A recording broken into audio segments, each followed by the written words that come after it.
Folks, I'm here bringing you Crovin vs QSNS for round 4 of the XY Cash Tour. It's just me commentating. Crovin and QSNS are two very successful players lately. They're basically joined at the hip. They were both on the Ruiners, which just won SPL. For the double slot, Crovin mostly played while QSNS built his teams because Crovin is a known team stealer.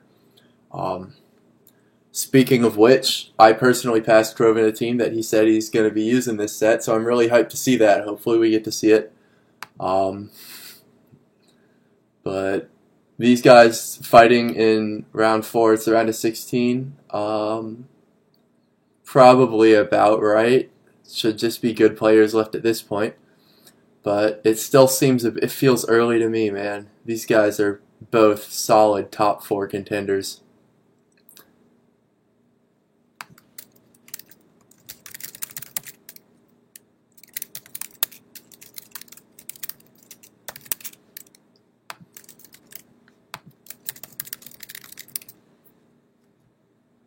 Oh, Crovin begging me to log in. What a nerd. Alright, that's out of the way. Hopefully they start any second now.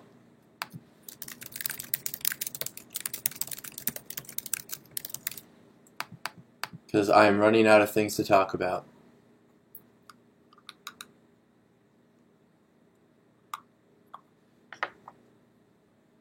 So, I said Crovin steals teams. We have no idea what he's bringing because he could bring any team built by anyone. QSNS builds most of his own stuff. Lately, he has really been favoring Kang because Kang is the best Mega in XY, so that's fair. But it makes him a bit more predictable than Crovin in terms of what he's bringing. Holy fucking shit, one of you just send the damn challenge.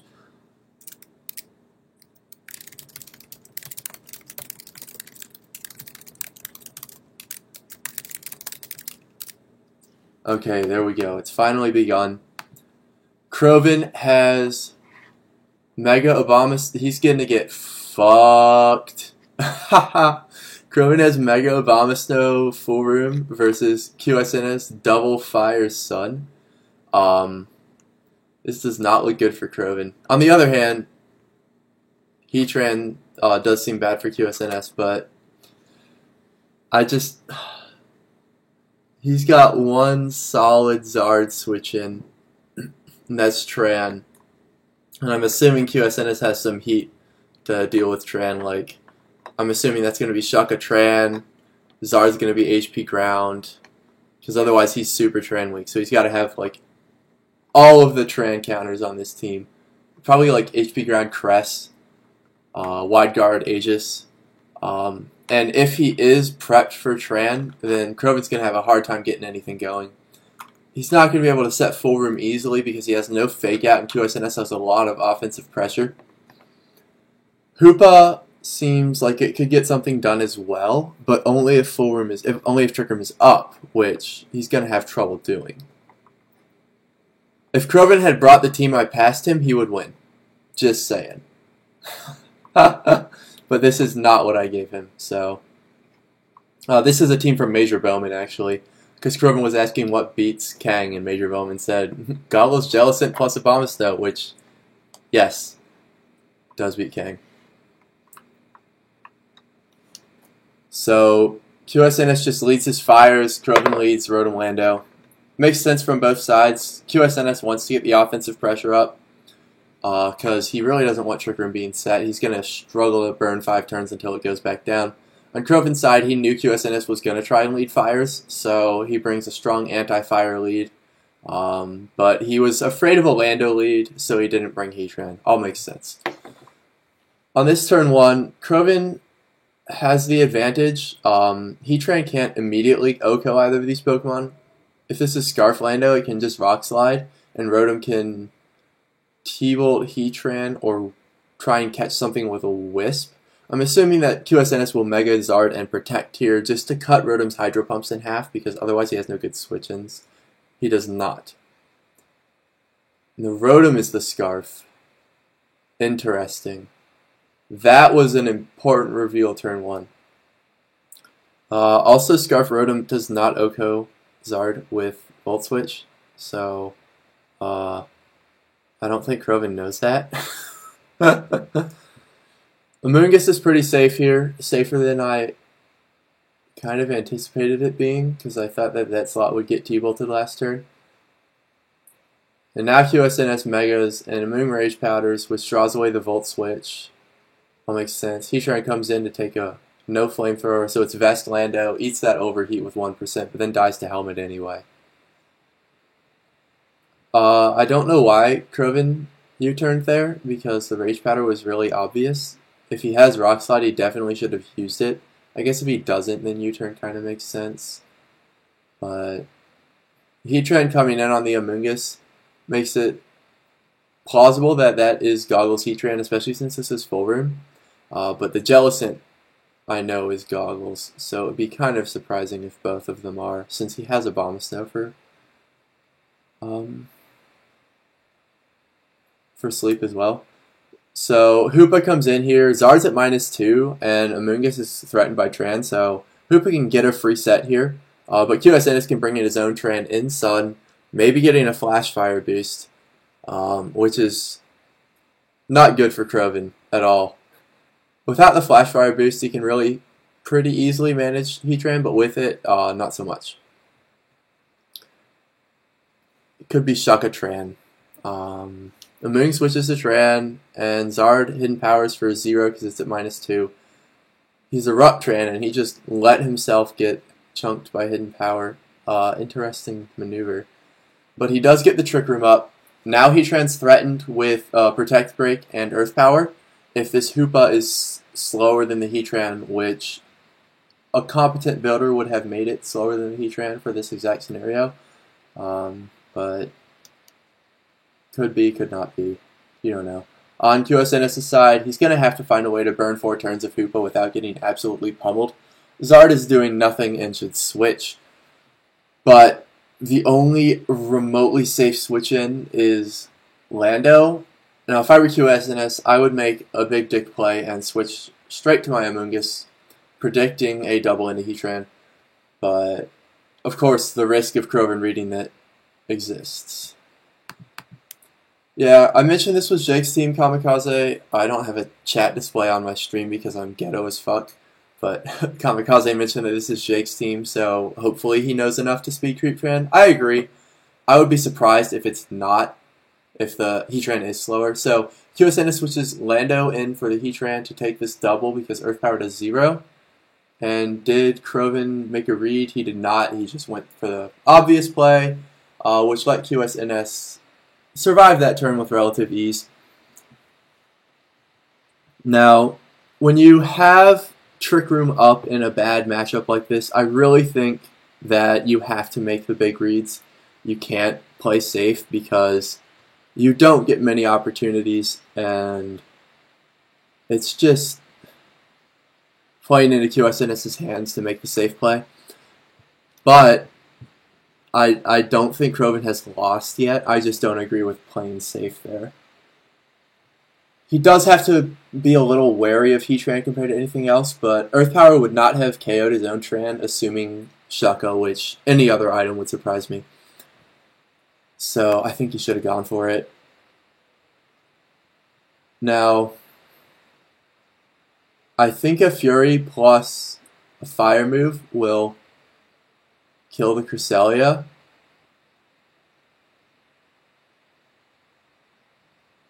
But I don't know if it'll kill the Lando because I don't know if this Lando is Scarf. Judging by the team composition, I would guess it is Vest. Because this team has a lot of bulky Pokemon. It's probably some sort of semi-trick room with the Crest. And Vest Lando makes sense as a better Thundurus check. But Crovan just erupts. Oh, it doesn't even kill. Wow. That Moonlight Crescent Sun is so powerful. And the Heatran comes back in, and now with the Flash Fire boost, again, might be able to draw attacks onto itself, and QSNS can stall Trick Room. Now, Jellicent and Hoopa are still both at full health, so this isn't a situation where, Crovan will never be able to set Trick Room again. But without Fake Out support, without Intimidate support, he's going to be hard-pressed. So QSNS does not make a read this time, and Crovan just went for it. Oh, he doesn't know how Hyperspace works? Did you start playing yesterday? I agree with the whole play a lot more than a Fury play there, because Hold is more to Lando, so it would get the 2 HKO. I am shocked that QSNS does not know whole mechanics. I'm very glad that the Hoopa was slower than the Heatran. But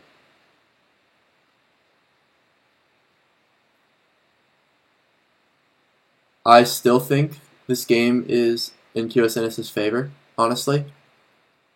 Even without his Heatran. Now, if he had his Heatran, that would be nice. But even without his Heatran, I think this game is in QSNS's favor. He just has to get Trick Room to end with Lando in. And then he should be able to start just clicking EQ and whatever Zard move is appropriate at the time. The only remaining floaty Pokemon is Scarf Rotom, which is easily OHKO'd by Solar Beam. And Sun doesn't super threaten Lando. It's got Wisp, but he doesn't go to Zard, which is what I would have done with a -1 Hoopa and a damaged Heatran, because then you can kill it with Hidden Power Ground. But that's not what he did. He goes to a Moongus. I'm assuming this Hoopa is Goggles. I'm assuming this Heatran is... Oh, the Hoopa is not Goggles. I'm still assuming the Heatran is Shaka, but... Crovan probably smartly letting Hoopa burn a Sleep Turn there instead of just protecting. Because if Heatran had been slept instead, that would have been really bad. So now Hoopa could wake this turn and get another set, while Heatran can just Eruption again. There's nothing stopping another Heatran Eruption. And if Hoopa does get a 1-turn wake, then I think the game is in Crovan's favor for sure. And he does. Oh, but he doesn't Trick Room. Interesting. Hoopa is still not threatened. Zard does a lot with Overheat, but Crest does nothing to Hoopa. Oh, I'm stupid. Elise points out that Heatran's not Shaka because it got HP grounded earlier and there was no berry. So it's probably Goggles. Anyway, back to what I was saying.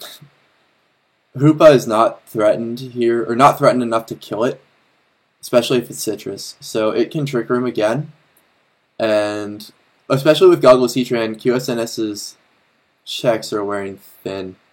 Crovan's got Abomasnow, which cuts Moonlight to 25%, plus Jellicent, which has Wisp.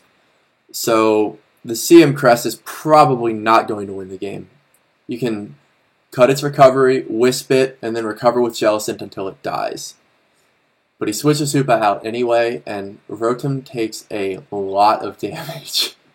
Holy crap. Oh, and the burn on Crest. He doesn't even need to Wisp it. I think that just sped the inevitable on the Crest, personally, but it did help, of course.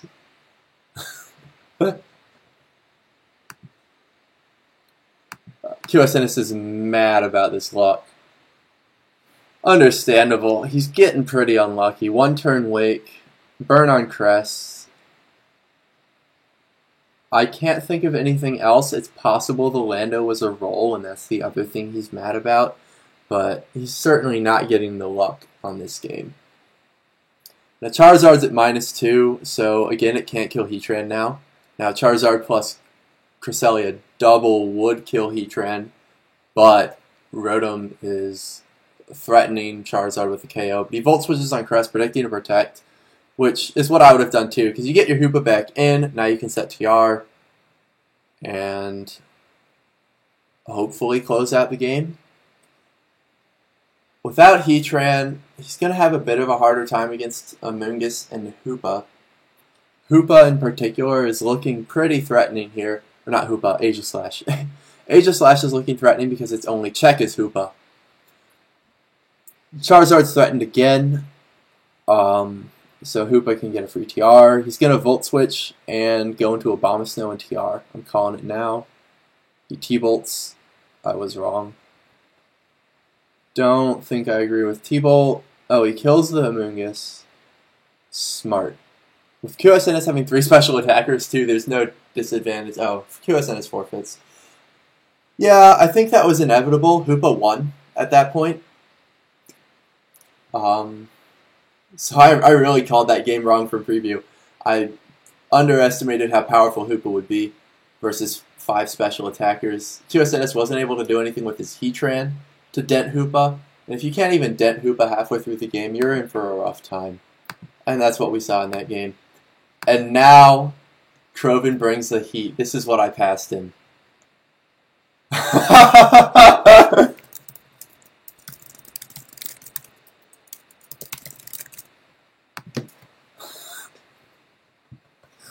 This team is super fun. So, Lightning Rod, Rhyperior redirects Thunderwave, and then you just break them with all your super offensive Pokemon. That's the theory behind the team. It's really fun.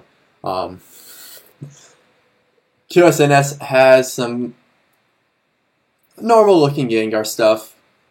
He can put in a lot of work with Volcanion here. This team was built before Volcanion was released, and you can kind of tell it's really weak to it.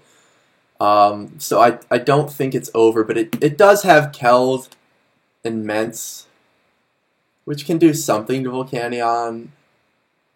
Talon and Rhyperior get slapped, but they at least damage it. But Volcanion is definitely going to be QSNS's key to victory. That and Landorus T, which, I mean, the team has a fairly solid Lando T matchup, but it's still Lando T. So, of course, I built this team with QSNS originally, so he knows all the sets. I don't know what garbage team Roscoe was going on about, and I also don't know who Jiggly is, but that's who asked that question. I mentioned this team this morning in the Old Gens chat and said I would pass it to Crovan because it's a clicker team, and he said, yes, I love it. So, Gengar gets trapped, or Kang and Keld get trapped in with a Gengar Amoon, so that's really bad for Crovan already. Amoon can just redirect while Gengar goes to town.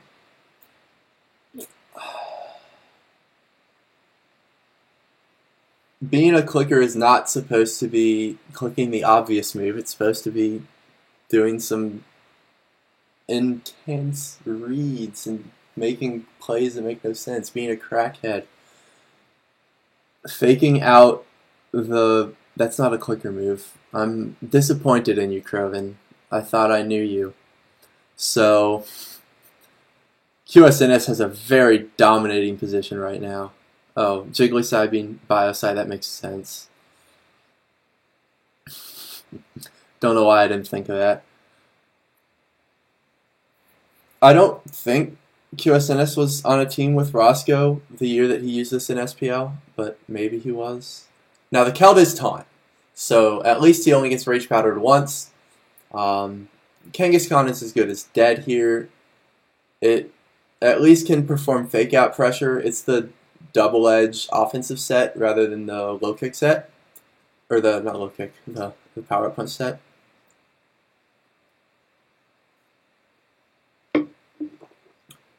There we go, that's a clicker play. But burned -1 Kang is so sad. At least it's dead and he gets a free switch.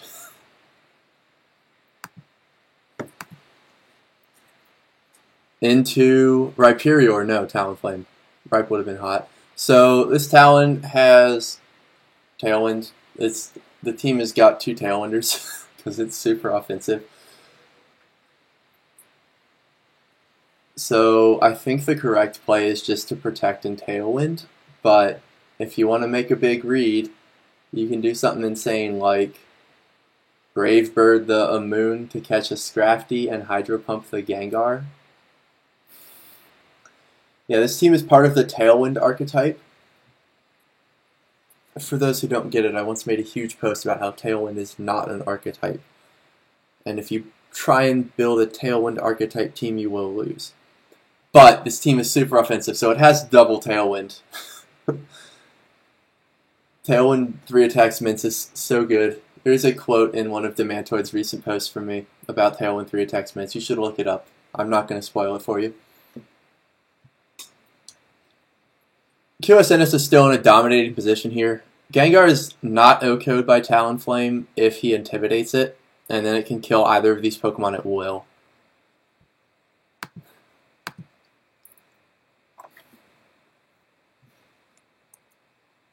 But they're really taking their time thinking. So he does intimidate, and Keld protects, and Talon Tailwinds. He makes the standard plays. No poison on Talon, which may have been good for Crovin to get poisoned. Just to get the free switch into anything else. Now Rhyperior, unfortunately, is too slow to outspeed Gengar at +2. And the Aegislash also doesn't outspeed Gengar at +2. So his Gengar checks are running thin. Talon was 1, Keld was 1, and Mence is 1. And most of those are dead.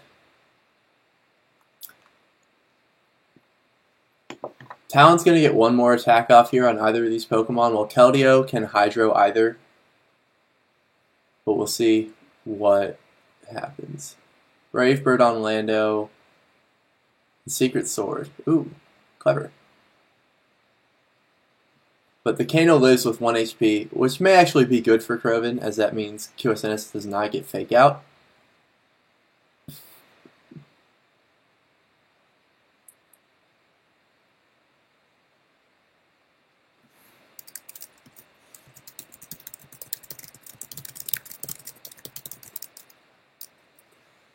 And Rhyperior is in!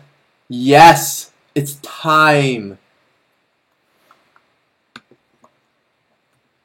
This Pokemon is so fun. It's got like 140 base attack. And in Tailwind, you can EV it to outspeed Fast Thund. And it's got super good like attacks. But we'll see what he does with it. Because you really got to make hard reads every turn you're using Rhyperior.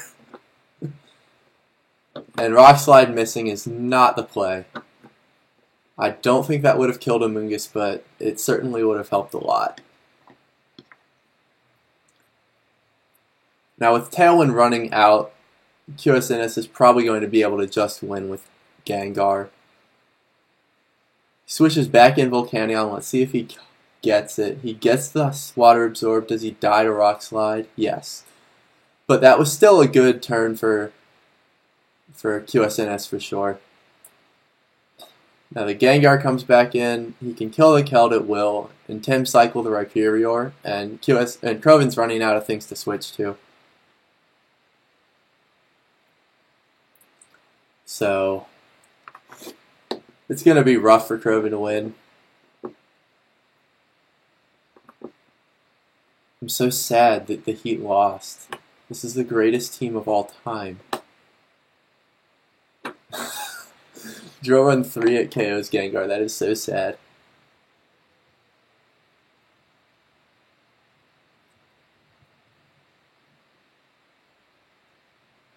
Now Crovin, what he should have done and didn't do is Ice Punch the Volcanion to catch the Lando switch. That's what I would have done on like 3 turns ago or whatever. So it still would have killed Volcanion if it stayed in. But he didn't. And now QSNS has got too many switch options. And Crovin is not going to be able to break this team.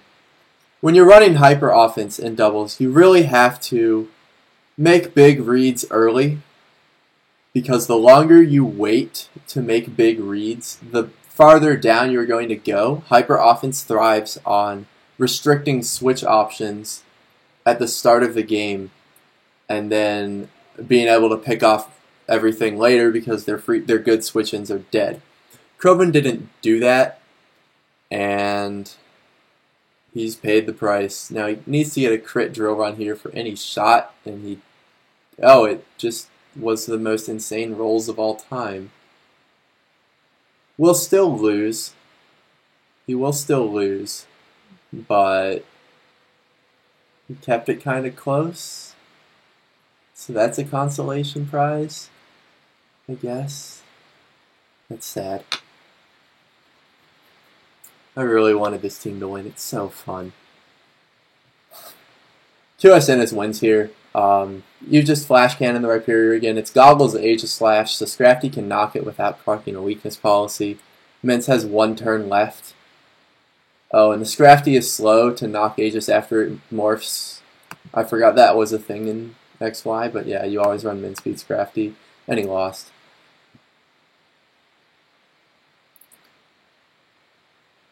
But let's talk about the fact that Rhyperior was at 0.25 attack, and it's still 2HKO'd Mega Gengar. That mon is fucking hot. I love it.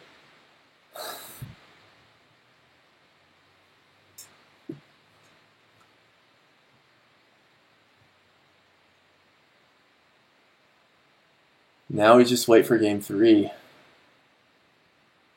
So QSNS said he only had 2 teams ready. And I assume Krovin also only had 2 teams ready.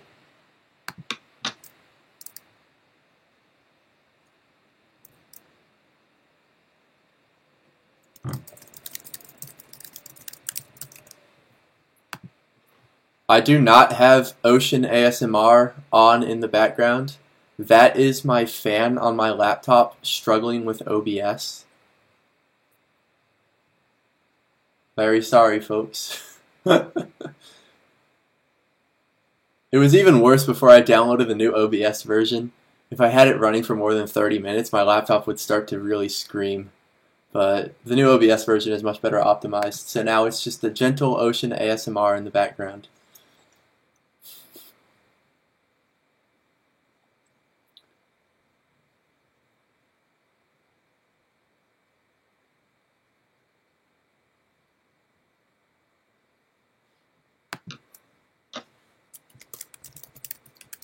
Actually, with how long these guys are taking to start Game 3, maybe I can get Kyle Cole on for commentary. This is insane.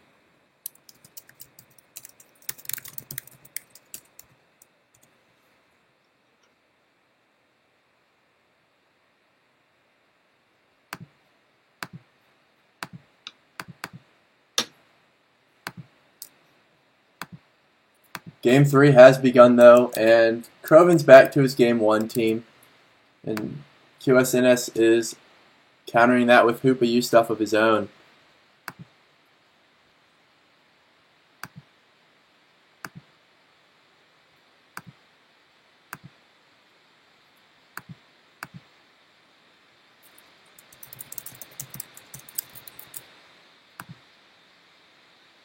So Jellicent looks really smothered here.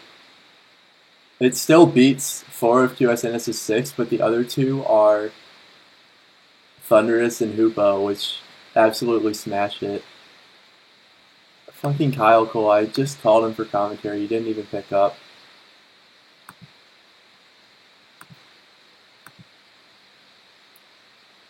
As for QSNS, Heatran still looks a threat, Hoopa looks a threat, and Kang is threatening to everything except for Jellicent.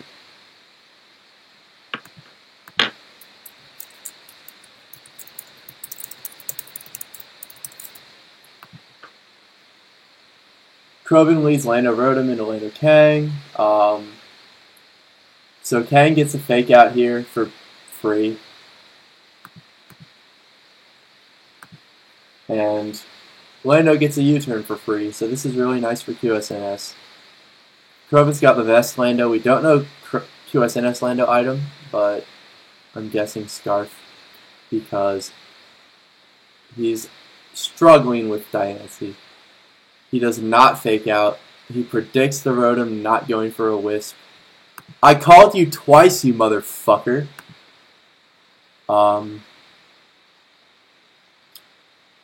QSNS does get his free U-turn. And Kang tanks the superpower. This must be like Wish Toss Kang. Your mic is muted, Kyle.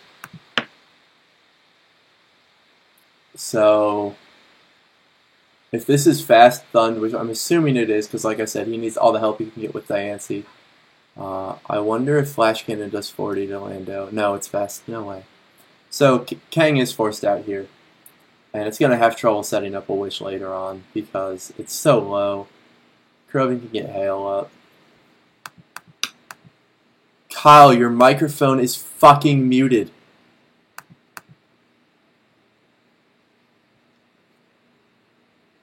Alright, we are not getting Kyle Cole co-commentary here because he is the worst.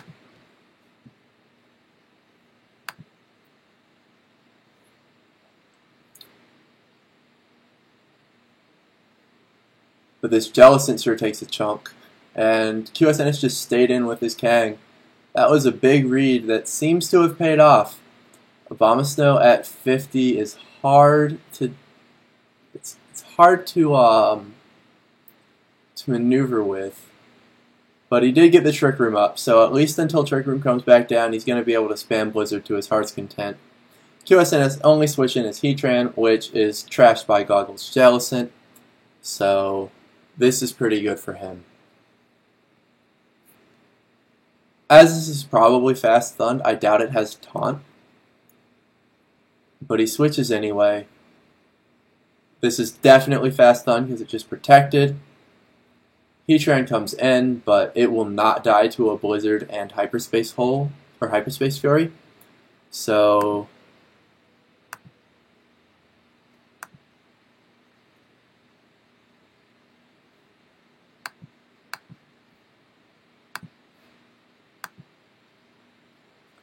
So it's really threatening to Krogan's Abomasnow right now, which is frustrating for him because he definitely wants to get as much damage in for this round of Trick Room as he possibly can.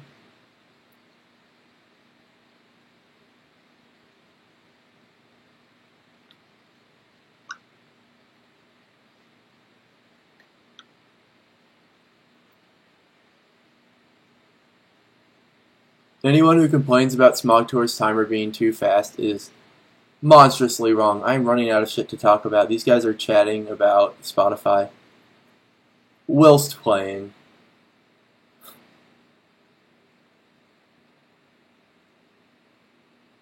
But this Abomasnow Trick Room team is really about to win twice. It does have to switch out here. QSNS probably just wants to Heat Wave. He doesn't want to get fancy. But where the fuck do you think they're listening to the music on, Elise? I'll give you a hint. Probably Spotify.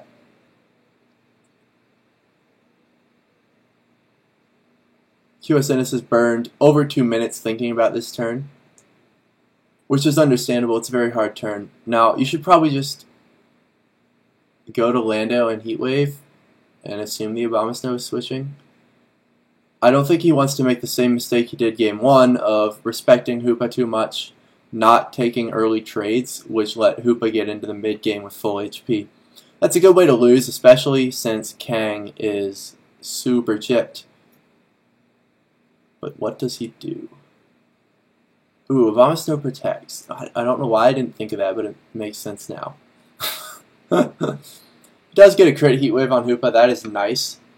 But literally nothing takes Fury and Blizzard here. So Krogan is going to smash him again.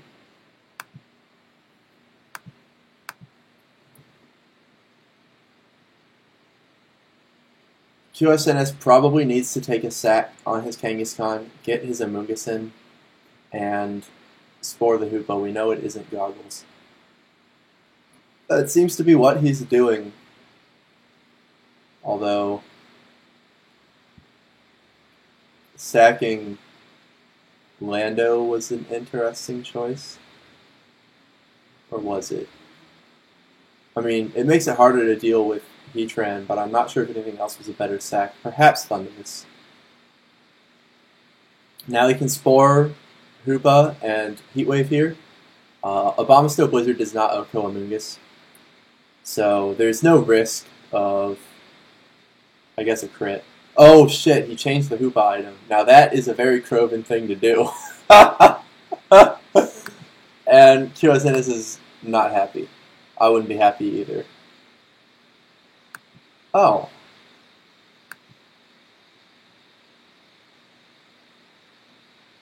And that's the game. Wow. Yeah, I mean, very fair to forfeit. That was really the game. That it was over. I feel stupid for not noticing the hail damage either.